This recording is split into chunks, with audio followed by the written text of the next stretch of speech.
Në Spitali Rajonal të Vlorës pritet të nisë një ndër investimet më të rëndësishëm në rikonstruksioni dhe modernizimi i pavionit të patologjisë. Punimet janë drejt fillimit, ndërsa burime pranë drejtuesve të këtij institucioni bëjnë me dije se ka përfunduar tashmë e gjithë procedura e tenderimit dhe shpalljes së fituesit që do të kryejë punimet. Aktualisht po finalizohen procedurat e dorëzimit të mjedisit të punës dhe nisjes për zbatim të projektit, çka pritet të ndodhë brenda javëve në vijim.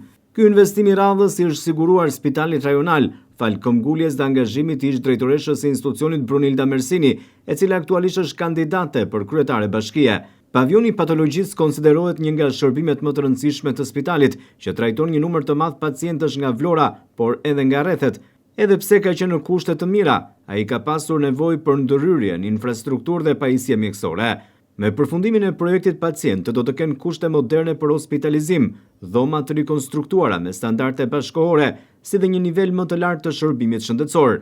Investimi pritet të ndikojë ndjeshëm në përmirësimin e cilësisë së trajtimit dhe në rritjen e kapaciteteve të spitalit për të ofruar kujdes më të mirë dhe më efikas.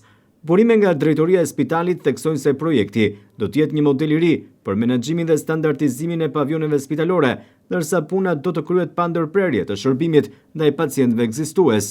Ky investim shihet si pjesë e një vizioni më të gjerë për modernizimin e sistemit shëndetësor në rajonin e Vlorës dhe për ofrimin e kushteve dinjitoze për pacientët dhe personelin mjekësor.